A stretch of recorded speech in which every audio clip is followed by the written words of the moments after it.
안녕하세요. 오늘도 사연살롱을 찾아주셔서 감사합니다. 저는 작년 이맘때 이혼을 했어요. 어떻게든 이혼만큼은 피해보려고 노력했지만 그게 제 마음처럼 안 되더라고요. 사실 저는 이혼 가정에서 자랐어요. 그런 탓에 이혼에 대해 부정적인 생각을 가지고 있어요. 단란한 가정에서 자란 친구들은 모르고 자랐을 일들을 저는 수없이 겪으며 살아야 했거든요. 세상이 만만치 않다는 걸 너무 일찍 알아버렸으니까요. 그래서 내가 겪은 고통을 내 자식한테만큼은 물려주고 싶지 않았어요. 그래서 남편과 사는 18년 동안 더럽고 치사한 꼴을 수없이 당하면서도 참고 버텼는데 결국엔 이렇게 됐네요. 나 하나 당하고 사는 건 참을 수 있어요.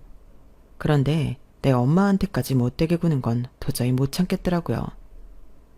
제가 이렇게 엄마 일에 발끈하는 데는 이유가 있어요.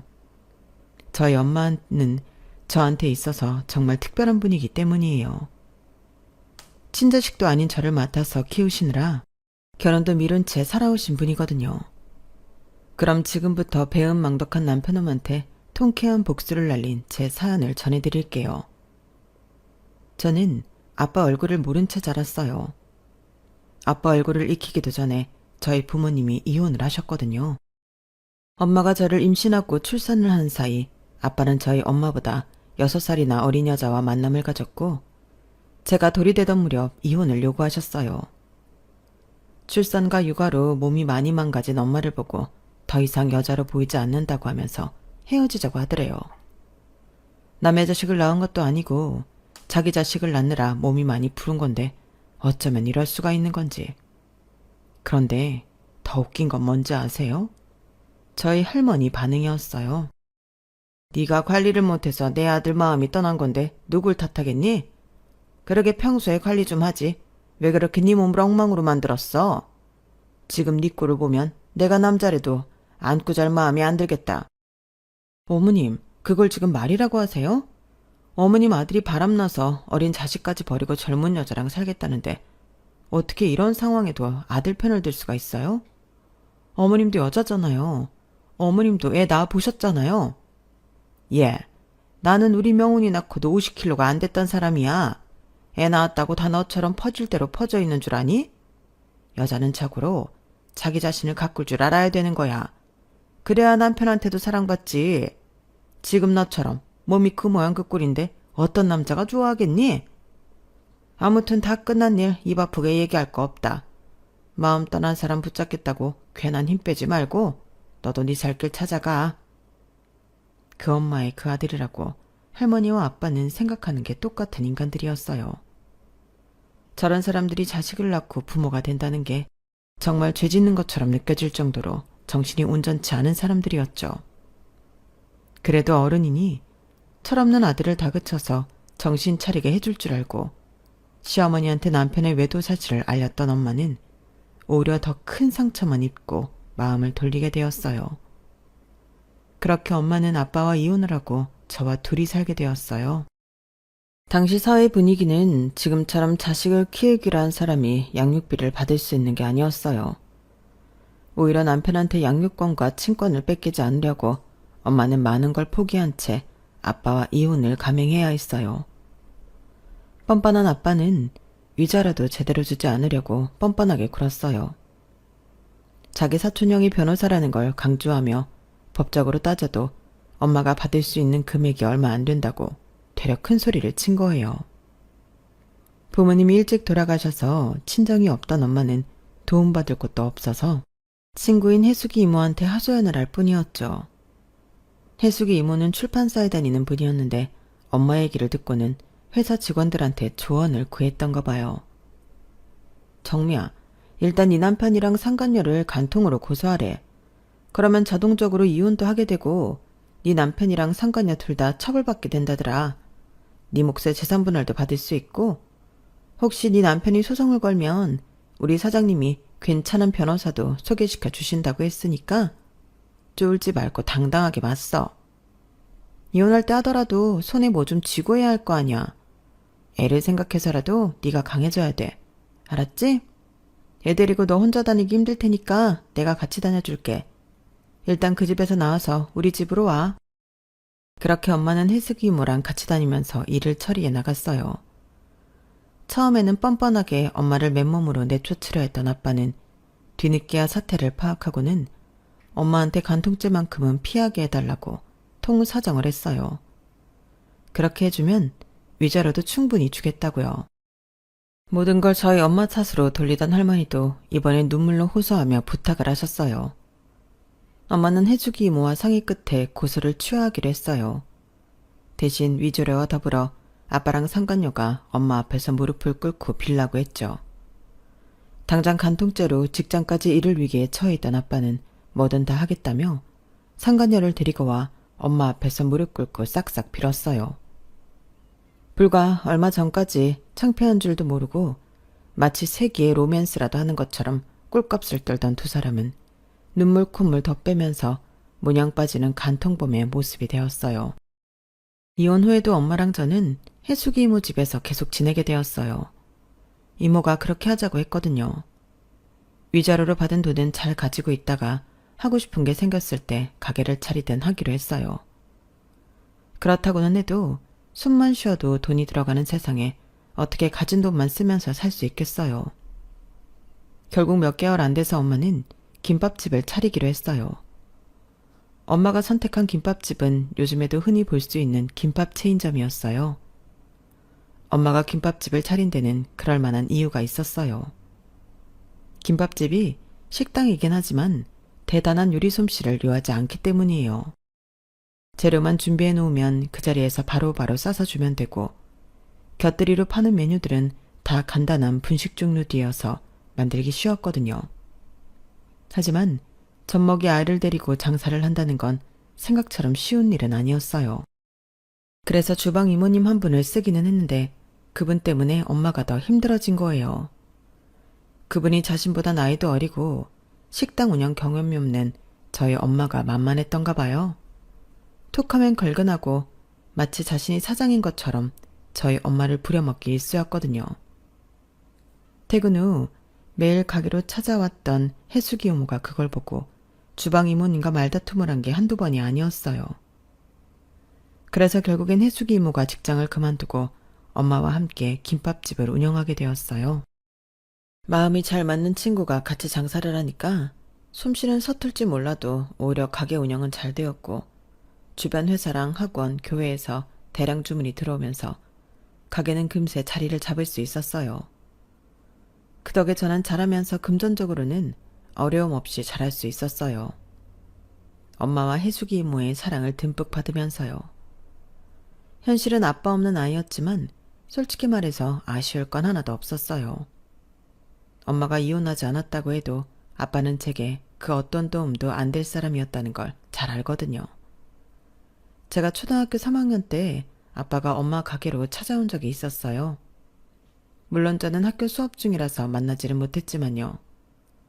그 사이 두 번째 이혼까지 하고 세 번째 결혼을 준비 중이던 아빠는 염치 없게도 엄마한테 돈을 끌어왔더라고요. 두 번째 아내랑 이혼할 때 가진 돈을 대부분 뺏겨서 월세집에서 살고 있는데 가볍게 만나고 있던 여자가 덜컥 임신을 했다는 거예요. 나이도 어린 여자라서 여자 쪽 부모 반대도 심한데 집도 절도 없다고 하면 자기를 얼마나 깔보겠냐면서 저희 엄마한테 전셋집 구할 돈 좀 해달라고 그랬다더군요. 그런 아빠한테 엄마는 설거지하던 물을 퍼다가 얼굴에 퍼부으면서 그랬대요. 인생을 그따위로 막 사는 건 안 창피하고 돈 없는 것만 창피하냐고요. 8년 만에 찾아와서는 지 자식 잘 지낸지는 관심도 없고 뭐? 돈을 빌려줘? 월세집이 쪽팔려? 에라이 미친놈아. 너 같은 것도 인간이냐? 내가 돈이 남아더라도 차라리 그 돈으로 똥을 닦고 말지. 너한테는 절대 안 준다. 더 험한 꼴 당하기 싫으면 당장 내 가게에서 나가. 한 번만 더 그 더러운 낯짝 들고 나타나면 그때 네 면상에 똥물을 뿌려줄 테니까. 8년 전 순진했던 엄마를 생각하고 말만 잘하면 돈을 뜯어낼 수 있을 거라 믿었던 아빠는 그 사이 변해도 너무 변한 엄마를 보고는 무척 놀라는 눈치였다고 하더군요. 여차하면 대신 저희 아빠를 상대하려고 마음먹고 있던 해숙이 이모는 저희 엄마의 활약을 보고는 자신은 나서지 않아도 되겠다고 생각했대요. 여자는 약해도 엄마는 강하다고, 남편 없이 어린 딸을 데리고 살면서 엄마는 누구보다 강해졌던 거예요. 그날 엄마한테 호되게 당한 아빠는 이후로 단 한 번도 찾아오지 않았어요. 하지만 또 다른 불청객이 찾아와 우리 가정을 찢어놓고 말았어요. 제가 고등학교에 입학하고 한 달도 안 된 때였어요.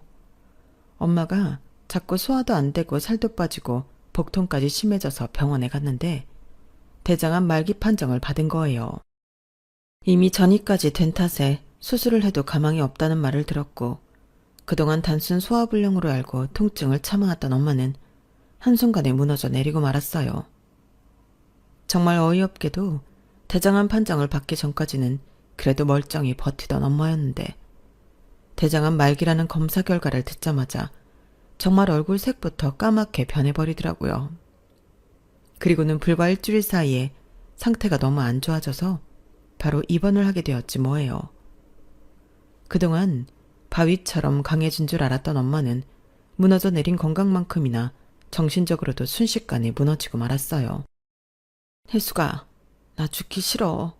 우리 지훈이 대학 가는 것도 보고 결혼해서 애 낳는 것도 다 보고 싶어.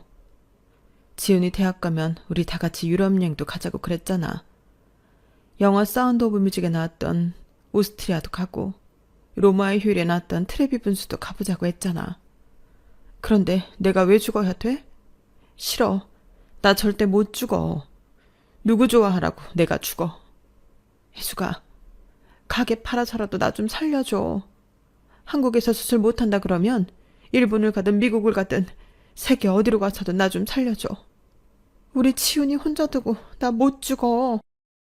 악을 쓰며 혜숙이 이모를 잡고 울분을 터뜨리던 엄마는 그러다가도 마음이 진정된 때면 노트에 통장 비밀번호며 저와 관련된 신상 정보 등을 빠짐없이 적어두셨어요. 언제 엄마가 잘못될지 모르기 때문에 미리미리 준비를 해두신 거였죠.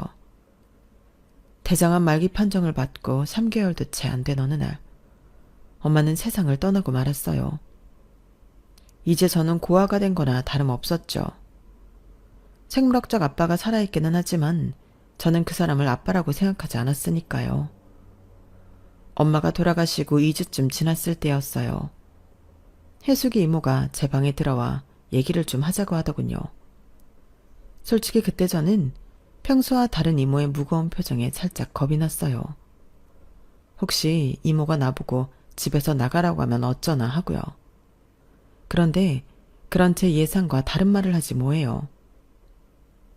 지훈아, 엄마랑 이모랑 그동안 많이 고민하고 내린 결정인데 네가 받아들여 줬으면 좋겠어. 운을 띄워놓고 이모는 한참이나 말을 잇지 못했어요. 그래서 제가 먼저 툭 말을 꺼냈죠. 나 집에서 나가라는 말 하려고 그러는 거야? 그래서 이렇게 뜸을 들이는 거냐고. 그러자 이모는 눈이 동그랗게 커지더니 어이없다는 듯 헛웃음을 지었어요. 너 지금 무슨 생각을 하는 거니? 내가 왜 너보고 나가라 그래?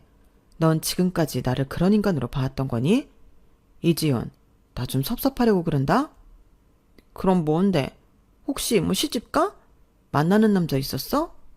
설마 나 모르게 그동안 예전에 결혼하려고 했던 그 아저씨랑 다시 만나왔던 거야? 말해봐. 그런 거냐고. 걔가 정말 호랑이 담배 피던 시절 얘기를 하고 있네? 그 남자랑 헤어지고 이듬해 딴 여자랑 결혼해서 초등학생 아들이 있어. 그런 남자랑 내가 왜 만나? 그런 게 아니라 너 이제부터 내 딸하자. 뭐야, 난 또 뭐라고. 지금도 이모 딸 노릇하고 살잖아.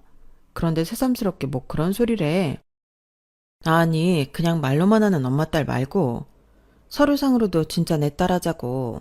내가 널 입양하겠다는 얘기야. 생각지도 못한 말에 저는 정신이 멍해졌어요.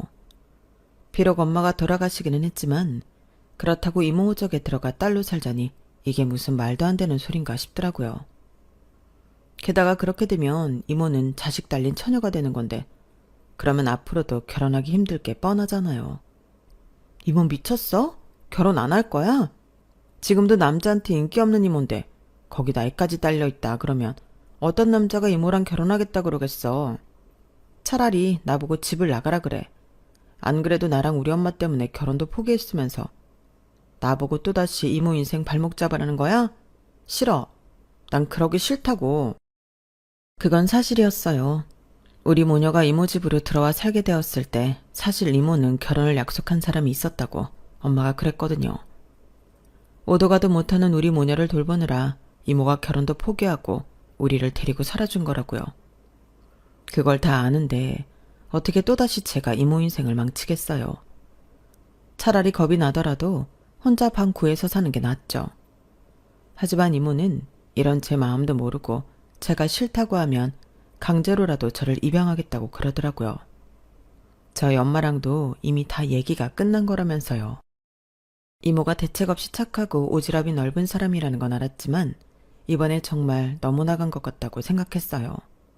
그런데 네가 네 엄마한테 무슨 소리를 어떻게 들었는지 모르겠는데 나 정말 너희 모녀 때문에 결혼 포기한 거 아니야. 아무렴 내가 내 인생까지 포기하면서 너랑 네 엄마를 받아줬겠니? 내가 쪽팔려서 말 안 하려고 그랬는데 도저히 안 되겠다. 그래, 내가 이참에 솔직하게 다 털어놓을게. 내가 왜 잘 다니던 회사 그만두고 네 엄마 김밥집에서 일을 시켰는지 알아? 네 말대로 그때 결혼을 전제로 만나던 사람이 있었어. 같은 회사에 다니던 사람이었는데 그 남자 집에 인사드리러 갔다가 욕만 옴팡 얻어먹고 쫓겨났다. 시어머니 될 사람이 천혜고아인 나를 며느리로 들일 수 없다고 길길이 날뛰면서 차라리 자기를 죽이라고 칼 들고 난동을 부리셨거든. 그래도 난 그 사람이 나를 택할 거라고 믿었는데 다음날 회사 옥상으로 불러서 그러더라. 이 결혼 도저히 안 되겠다고. 여자는 다시 만나면 되지만 엄마는 다시 만날 수 없지 않냐면서 말이야. 속으로는 야속하고 미웠지만 웃는 얼굴로 쿨하게 그러자고 했어. 어차피 마음 정리한 사람한테 매달려봤자 내 꼴만 더 우스워질 게 뻔하니까 더 상처 입기 전에 내가 발을 뺀 거지. 막상 그래놓고는 앞으로 회사에서 마주칠 게 겁이 나는 거야.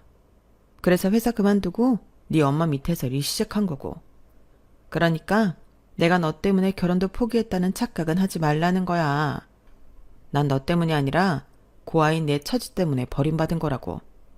그래서 내가 당한 수모를 절대 너한테 물려주기 싫어. 내가 널 입양하려는 건 내 친구 정미자리를 뺏겠다는 게 아니라 내 친구를 위해서 친구 딸을 지키려는 거라고. 그러니까 내가 너 입양하게 해줘. 엄마 대접해달라고 안 할게. 호칭도 지금처럼 이모라고 불러도 돼. 대신 네가 결혼을 하게 될 땐 철저하게 네 남편한테도 시부모한테도 날 엄마라고 소개해줘, 지훈아. 그래줄 수 있지? 혜숙이 이모는 제 손을 꼭 잡고는 눈물이 그렁하게 맺힌 눈으로 저를 지그시 바라보셨어요. 세상 무엇보다 따뜻한 그 눈빛에 저는 마음을 돌리게 되었고 그렇게 혜숙이 이모는 하루아침에 저희 두 번째 엄마가 되었어요. 호적 정리가 끝나고 얼마 뒤 우리는 이사를 했어요. 아무래도 살던 동네에서는 저와 이모 사이를 다들 알고 있기 때문에 말이 나오기 십상이라 아무래도 우리를 모르는 곳에서 새로 시작하기로 했거든요. 이사를 간 이후로는 철저히 이모를 엄마로 부르며 지냈어요. 새로 사귄 친구들 역시 이모를 제 친엄마를 알게 되었고요. 어떻게 보면 이것도 신분 세탁이라고 할 수 있겠네요. 이모와 저는 우리 관계를 들키지 않으려고 필사적으로 노력했고 새로 이사온 동네에서 다시 차린 김밥집이 자리를 잡기까지 이모가 정말 고생을 많이 했어요. 전에 있던 동네에서는 이미 고정 단골이 있어서 딱히 노력을 하지 않아도 기본 매상이 나왔지만 새로 옮긴 곳에서는 입소문이 퍼지기까지 시간이 꽤 걸렸거든요. 게다가 저희 엄마랑 둘이 하는 일을 낯선 사람과 손을 맞춰가며 해야 했기 때문에 이모는 이전보다 몇 배나 힘든 상황이었어요. 그런데도 제 앞에서는 늘 자신감 넘치는 모습으로 당당하게 서 계셨죠. 그 모습에 저도 노력을 더 해야겠다고 마음먹었고 애써 엄마라는 호칭을 피해오던 저는 그 무렵부터 일부러 더 이모를 얼마라고 불러댔어요. 나를 낳아준 엄마가 세상을 떠나고 남겨진 우리 두 사람은 그렇게 서로를 의지하며 하루하루 버텨나갔고 그러다 보니 어느 순간부터는 자연스럽게 모녀지간으로 변하게 되더라고요. 그러다 대학을 다니면서 같은 과 선배랑 CC가 됐고 졸업을 앞두고 결혼 이야기가 나오기 시작했어요. 이모는 아무한테도 진짜 우리 사이를 말하지 말라고 하셨지만 결혼까지 생각하는 사이에 굳이 숨길 필요가 있을까 싶어서 그냥 말을 해버렸어요.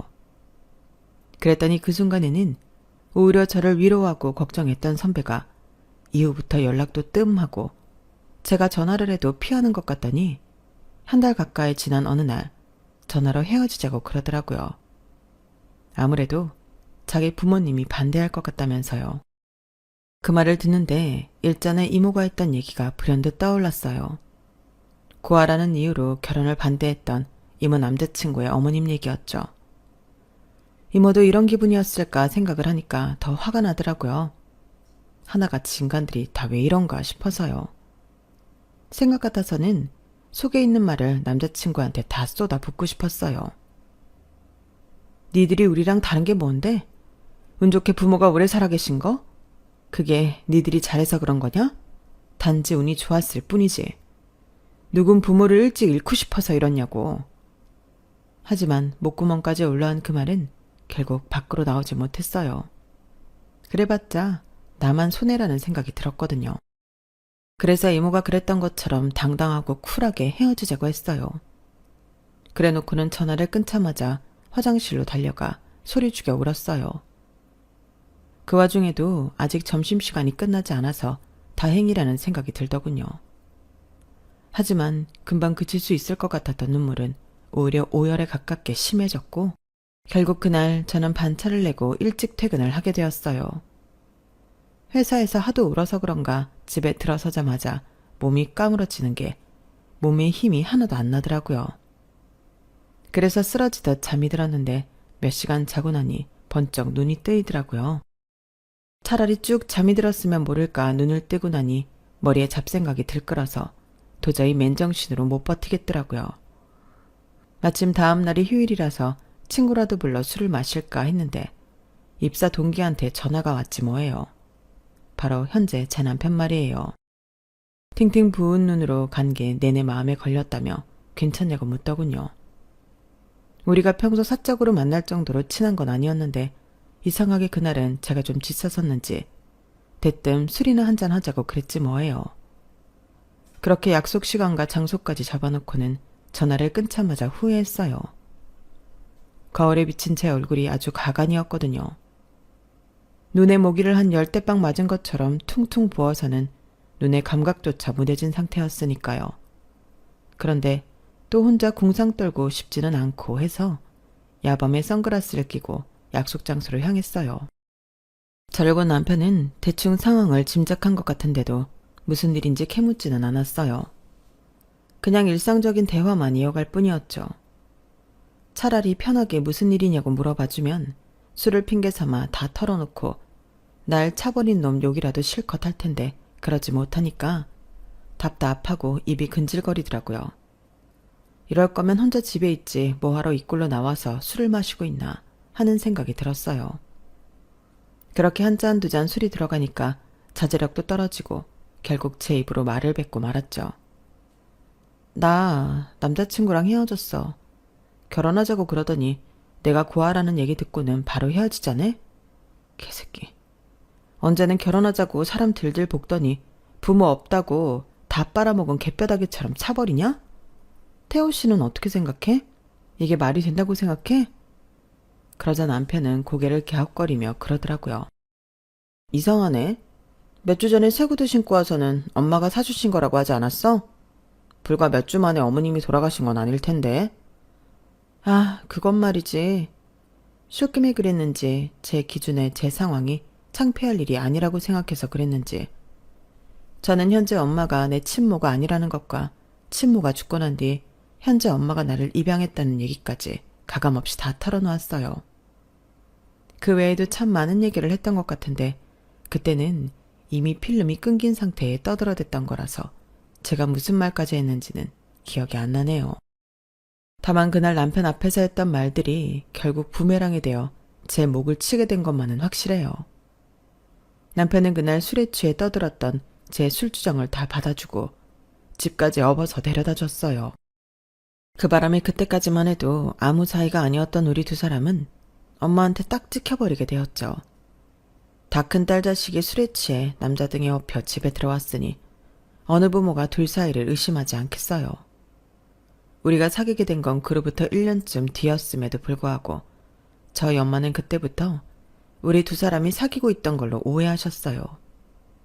남자친구와 헤어진 날 제가 떨어선 진상짓을 고스란히 혼자 받아냈던 남편은 그날 일을 계기로 저와는 허물없는 사이가 되었어요. 남녀가 툭하면 만나서 술도 마시고 주말엔 같이 영화도 보러 다니고 했으니 관계가 깊어지지 않는 게 이상한 일이었죠. 결국 우리는 직장에 비밀로 한 채 연애를 시작했고 그렇게 1년 연애 끝에 결혼을 하게 되었어요. 제 출생부터 사소한 집안 사정 하나까지 다 알고 있는 남자라서 오히려 마음이 놓이더라고요. 그런 사실을 알고도 저랑 결혼할 생각을 해준 남자였으니까요. 그래도 시댁 식구들한테만큼은 저와 엄마의 관계를 비밀로 하고 싶었어요. 아무래도 눈치도 보이고 괜히 남들 입에 오르내리기 싫었거든요.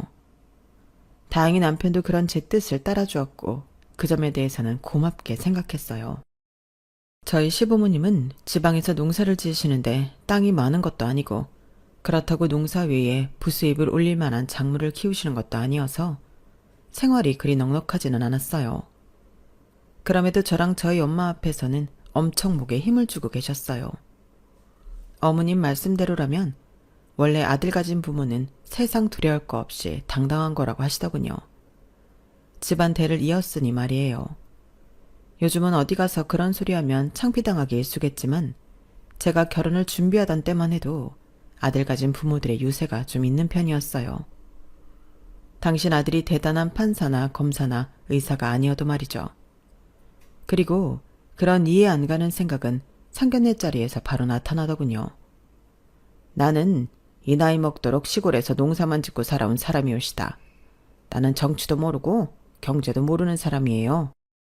그저 내 몸뚱이 하나 가지고 성실하게 농사지어서 내 처랑 자식들 먹이고 입히는 것만 알고 산 사람입니다. 그래도 내가 이렇게 사돈들 분 앞에서 당당하게 고개를 들 수 있는 건 비록 내 손에는 흙 묻혀가며 힘들게 살았어도 내 아들만큼은 서울에 있는 대학까지 보냈다는 자부심이 있기 때문이에요. 뭐 딸만 덜렁 낳은 안사돈 앞에서 이런 말 하긴 좀 그렇지만 나는 조상들 앞에 서면 면설 정도는 다 하고 살았다는 얘기입니다. 아들 낳아 대를 이었고 아들 녀석을 서울에 있는 대학도 보내서 번듯한 회사까지 다니게 했으니 이만하면 내 할 일 다 한 거 아니겠습니까? 음식이 식는 줄도 모르고 일장연설을 하시는 아버님 앞에서 저희 엄마는 조용히 고개를 끄덕이셨어요. 그런데 그래서 말입니다, 사돈. 듣자 하니 하시는 식당이 꽤 잘 된다고 하던데 수십 년 그렇게 장사를 해왔으면 벌어놓은 돈도 꽤 되지 않을까 생각합니다. 자식이 둘셋 되는 것도 아니고 딸랑 딸내미 하나인데 딸 자식 결혼하는 마당에 부모로서 돈 아낄 이유가 있겠습니까? 아버님 말씀이 점점 이상한 분위기로 돌아가자 저는 남편한테 눈치를 주었어요. 남편 역시 당황한 표정으로 좌불안석이더라고요. 그리고 마침내 아버님 입에서 결정적인 말이 튀어나왔어요. 아들 가진 유세라고 해도 좋습니다. 하지만 내가 죽으면 어차피 내 재산 누구한테 가겠습니까? 맏아들한테 가지 않겠어요? 그래서 말인데 이참에 우리 집에 땅을 좀 사주셨으면 합니다. 예단 대신이라고 해도 좋고 혼수 비용이라고 해도 좋습니다. 기왕 딸 자식 혼사 치를 마음으로 이 자리에 나오실 텐데 그 정도 돈 쓸 각오는 하고 나오는 게 당연한 거 아닙니까? 말도 안 되는 논리를 앞에서 저희 엄마한테 땅을 사달라고 당당하게 말하는 아버님 때문에 순식간에 루만의 분위기는 싸늘해졌어요. 남편은 얼굴이 홍당무처럼 발갛게 달아올라서는 자기 아버지한테 불맨 소리를 해댔어요. 아버지, 왜 이러세요? 저희 결혼하는데 도움은 못 주실 망정 땅을 사달라뇨? 그걸 왜 장모님이 사주셔야 되냐고요? 장모님, 방금 들으신 얘기는 못 들으신 걸로 해주세요. 저희 아버지께서 실언하신 겁니다. 얘는 네 아버지가 못할 말했니? 원래 시골에 사는 여자가 시집 올 때 논도 사오고 밭도 사오고 그러는 거야. 서울에 산다고 아무것도 안 해오겠다고 하면 안 되지. 안 그래요, 안사돈? 남편 말로는 시부모님 사이가 그리 좋지 않다고 했는데 이럴 땐 부부가 꿍짝이 잘 맞는 모양이더군요. 솔직히 결혼하면서 시댁에서는 아무것도 안 해주셨어요. 저희가 집을 구할 때 전세보증금이 부족해서 남편이 연락을 드렸더니 먹고 죽을 돈도 없다시며 단칼에 자르셨거든요. 결국 저희 엄마가 5천만 원을 보태주셔서 집을 구할 수 있었는데 땅까지 사달라고 하시니까 정말 짜증이 치밀어 오르더라고요. 상견례 자리만 아니었다면 한마디 했을 텐데 괜히 제가 말을 꺼냈다가 시부모님한테 저희 엄마가 싫은 소리 듣게 될 것 같아서 참느라 혼이 났습니다. 상견례를 마치고 집에 돌아가면서 엄마한테 그랬어요. 엄마, 아까 아버님이 하실 말씀이죠. 내가 그이한테 말해서 없던 일로 할 테니까 신경 쓰지 말라고. 진짜 웃기네. 자식 결혼하는데 아무것도 안 해주시면서 대려 땅을 사달라는 말이 나와? 아니, 왜 자기들 땅 사는 걸 엄마한테 떠넘겨? 아들 가진 게 뭐가 그리 대단한 거라고. 솔직히 대학도 그이보다 내가 더 좋은 대학 나왔고 승진도 내가 먼저 해서 월급도 내가 훨씬 많은데 왜 당신 아들만 잘난 줄 아느냐 말이야. 엄마, 그냥 이거는 확 물어버릴까? 괜히 엄마한테 미안한 마음에 속이 없는 말을 꺼내 투덜거렸어요. 그런 저를 보며 엄마는 엄마가 알아서 할 테니 저야말로 신경 쓰지 말고 결혼 준비나 잘 하라고 하시더라고요. 사실 예식장 문제도 그렇고 웨딩 촬영에 혼수 준비까지 머리가 터져 나갈 지경이어서 저는 그 후로는 땅 문제에 신경을 쓰지 못했어요. 식을 올리고 신혼여행에서 돌아온 후에야 아버님이 기어이 저희 엄마한테서 땅을 뜯어냈다는 걸 알게 되었죠. 그 일로 신혼 초부터 남편과 말다툼이 잦았고 이후로도 툭하면 시부모님이 염치 없는 요구들을 하시는 통에 남편과 얼굴 붉히는 일이 자주 있었어요. 시댁 문제만 아니라면 남편이랑 다툴 일이 없는데 말이에요. 그래서 퇴근길에 엄마 가게에 들러 하소연을 했더니 엄마가 그러시네요. 결혼해서 사는 사람들 치고 그런 문제 하나 안 가지고 사는 사람이 어디 있겠냐고요. 그래도 도박에 빠져서 집안 들어먹는 시부모 아닌 게 어디냐고요. 적어도 땅은 나중에 저희가 되돌려받을 수라도 있으니 보험 들어놨다 생각하라나요? 남편과 18년 가까이 결혼 생활을 해오면서 시댁 때문에 엄마가 피해를 본 게 한두 번이 아니었어요. 말로는 다 같이 가족여행을 가자고 하셔서 막상 나서면 계산서는 늘 저희 엄마 손이 쥐어주시고 두 분은 쏙 빠져나가기 일쑤였고 심지어 아버님 환갑이랑 칠순 때는 저희 엄마한테 직접 전화하셔서 선물까지 지정해서는 사달라고 조르기까지 하셨어요. 그런 식으로 땅에 농기구, 그 밖에 마사지 기계까지 제가 알게 모르게 저희 엄마 등골을 빼먹어댔고 이런 일이 있을 때마다 저는 남편과 사니 못 사니 부부싸움을 벌였어요. 그러다 저희 엄마 칠순이 되었어요. 시아버지 칠순 때 아버님이 저희 엄마한테 안마의자를 뺐다시피 선물로 받아가신 적이 있어서 남편이랑 싸웠는데 그때 남편이 그랬거든요. 장모님 칠순 때는 자기가 호텔에서 칠순잔치를 성대하게 치러주겠다고요. 그런데 제가 남편을 모르나요? 말은 그저 말일 뿐이고 기껏해야 용돈 조금 쥐어드리고 끝낼 위인이라는 걸요. 그래서 딱히 남편한테 말 않고 봉투에 엄마 용돈으로 50만 원을 담아서 드렸어요. 엄마, 그이가 칠순잔치 해드린다고 했던 약속 못 지켜서 미안해. 약속하지만 이걸로 엄마 봄 자켓 하나 사요. 나 내년에 퇴직하고 퇴직금 받으면 그땐 해외여행 시켜드릴게. 엄마한테 받은 걸 생각하면 50만 원이 든 돈 봉투가 그렇게 초라하게 느껴질 수가 없었어요. 그런데 이런 마음도 모르고 남편이란 인간이 뭐라는 줄 아세요? 뭐? 50만 원? 아니 장모님이 돈 쓸 데가 어디 있다고 그렇게나 많이 들여. 솔직히 장모님이 한 달에 가게에서 벌어들이는 돈이 얼만데 누가 누구한테 돈을 주느냐고. 돈은 우리가 장모님한테 받아도 시원찮을 판에. 됐고 당장 가서 그 돈 돌려받아와. 다 받아오긴 그러니까 돈 10만 원 쥐어드리고 나머진 받아오라고. 도인네 돈 쓸 데가 어딨냐? 10만 원도 많다 많아. 이딴 개소리를 하길래 빽 소리를 질러버렸어요. 그리고는 다 끝난 줄 알았는데 며칠 뒤 퇴근길에 엄마 가게에 갔더니 주방 이모님이 그러시는 거예요. 예, 지훈아. 네 남편 어쩜 그렇게 염치가 없니? 세상에 장모 칠순에 현금 50만 원 준 거 아깝다고 그걸 돌려받으러 왔더라. 내 참 기가 막혀서. 네? 아니 이 인간이 미쳤나? 그래서 정말 그 돈을 받아갔어요? 그래도 지도 양심은 있는지 10만 원은 두고 가더라. 예, 내가 이런 말 할 처지는 아니지만 너희 시부모도 그렇고 네 남편도 그렇고 정말 너무들 한다. 이건 사돈이 아니라 아주 돈 뜯어먹는 귀신들이야. 툭하면 전화해서 땅 사달라, 농기계가 망가졌다, 바꿔달라. 돈 뜯어갈 생각뿐이고 사위라고 하나 있는 건 염치는 어디다 팔아먹었는지 장모를 호구로 알질 않나. 옆에서 보는 내가 다 열받아서 못 살겠다고. 그날 집으로 돌아온 저는 남편과 대판 싸웠어요. 그렇게 말다툼을 하다 보니 자연스레 그동안 시부모님이 저희 엄마한테 뜯어간 땅과 농기고 그 밖에 전자제품 얘기까지 흘러나왔고 그 바람에 싸움이 커져서 거의 한 달 가까이 냉전이 이어졌어요. 속으로 퇴직금 받으면 한 푼도 안 주고 싹 다 내가 써버리겠다고 이를 박박 갈았죠. 그렇게 몇 달이 지나고 시어머님 생신이 되었어요. 생신 당일은 평일이라서 못 찾아뵙고 그 주 주말에 남편과 딸아이와 함께 시댁으로 향했어요. 내년에는 딸아이가 고2에 올라가서 시댁에 자주 못 와보게 될 것 같아서 이번엔 하룻밤 자고 가려고 작정을 하고 내려왔어요. 저는 서울에서 미리 장바온 재료를 가지고 주방에 들어가 갈비찜도 하고 전도 부치고 잡채도 하느라 정신이 없었어요. 그런데 딸아이가 주방으로 쏙 들어와 그러지 뭐예요. 아빠 진짜 웃긴다.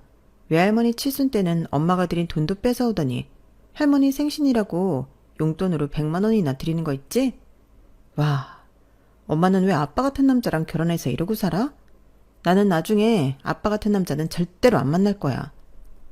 그 말을 듣는데 순간 눈이 뒤집히는 줄 알았어요.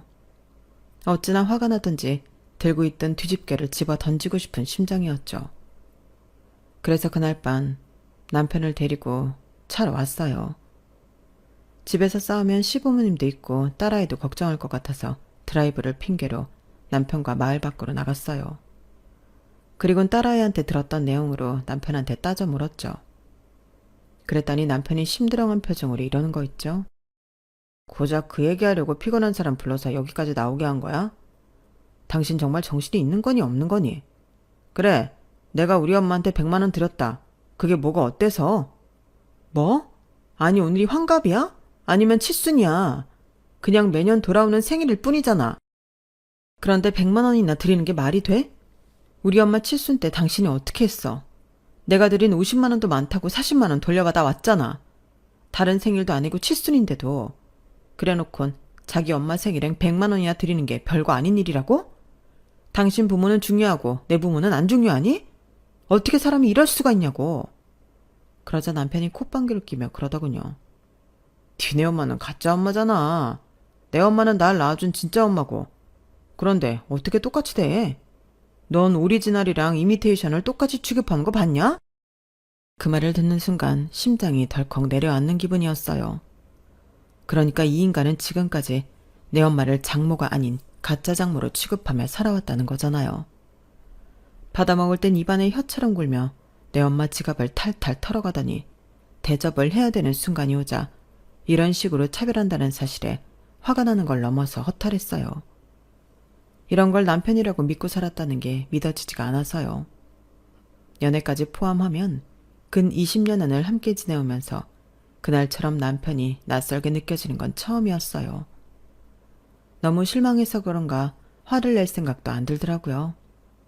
대신 이 남자와 이어져 있던 가느다란 끈을 일순 뚝 잘라버릴 용기가 생겼어요. 그렇게 말도 많고 탈도 많던 시댁 나들이를 마치고 집으로 돌아온 저는 조용히 이혼 준비를 시작했어요. 딸아이한테는 알아듣게 잘 설명했고 딸도 결정에 찬성해 주었어요. 그리고 엄마한테도 찾아가 상황을 말씀드렸어요. 엄마는 별 말씀 없이 낮은 한숨만 쉬시더라고요. 모르긴 해도 엄마 역시 제 결혼 생활이 위태롭다는 걸 인지하고 계셨던 것 같더라고요. 그리고 이혼 전에 해치워야 할 일이 있어서 한 달 정도 시간을 보내야 했어요. 그런데 아침 대바람부터 시댁에서 전화가 왔더라고요. 잠결에 전화를 받은 남편은 무슨 소리를 들었는지 벌떡 일어나 앉았어요. 그리고는 저를 깨우더군요. 여보, 이게 무슨 소리야?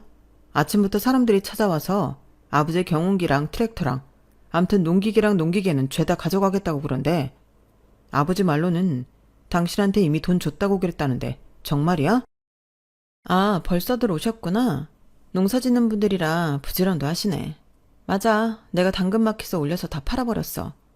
아, 그리고 조만간 논이랑 밭주인도 올 거야. 내가 죄다 팔아버렸거든. 뭐? 당신 미쳤어? 그걸 왜 당신이 팔아? 어머머? 왜긴 왜야? 그거 다 우리 엄마가 산 거잖아. 그러니까 당연히 엄마 딸인 내가 처분하는 거지.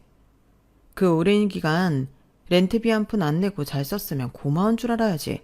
어디서 큰 소리야, 염치 없이. 내가 당신 부모 물건에 손을 댔어? 아니잖아. 내 엄마가 돈으로 산 것들만 골라서 판 건데 왜 당신이 나한테 도둑놈 취급을 하는 거냐고. 아, 그리고 이 집도 정리한 거야. 당신 그거 알지? 우리 신혼집 구할 때 우리 엄마가 5천만 원 해주셨던 거. 그 돈이 고스란히 이 집 사는데 들어갔잖아? 그거 5천에 거기에 대한 지금까지 은행이자 붙여서 우리 엄마한테 돌려드릴 거니까 당신도 그렇게 알아. 아, 그래도 내가 당신처럼 야박하고 염치 없는 인간은 못 돼서 차마 아버님이 그간 우리 엄마 땅에서 농사 짓고 사신 비용은 못 받겠더라. 그러니까 고맙게 생각하고 얼른 당신도 당신 살 길 챙겼으면 좋겠어. 아, 화장대 서랍에 이혼 서류 넣어뒀거든. 내 건 내가 다 썼으니까 당신 분량 채워둬 놔둬. 어차피 일말의 정도 안 남았는데 같이 부부를 살 필요 없잖아. 혹시나 애 핑계 댈까봐 하는 말인데 지우도 우리 이혼 찬성이라니까 괜히 고집 부리지 마. 당신이 끝까지 이혼 못하겠다고 질척대면 당신이 주식한다고 1억 가까이 날린 거 문제 삼을 테니까 그런 줄 알고. 여보, 갑자기 왜 이래? 뭐 잘못 먹었어? 아니 멀쩡하던 사람이 어떻게 하루아침에 이렇게 변해? 당신 혹시 남자 생겼어? 그런 거지. 어떤 놈이야? 어떤 놈이길래 당신이 하루아침에 이렇게 미쳐서 이혼 타령을 해? 말해. 말하라고. 이 멍청아. 무슨 개소리를 하고 있어. 내 인생에 너라는 남자 하나만으로도 진절머리가 나는데 남자? 너는 고작 그 정도밖에 생각을 못하니? 내가 너한테 왜 정머리가 떨어졌는지 아직도 모르겠어? 이게 이유야. 남의 가슴에 상처를 입혀놓고도 아무것도 모르고 자기 잘못도 모르는 당신의 이기적이고 뻔뻔함 때문이라고. 마지막으로 한마디만 해줄까?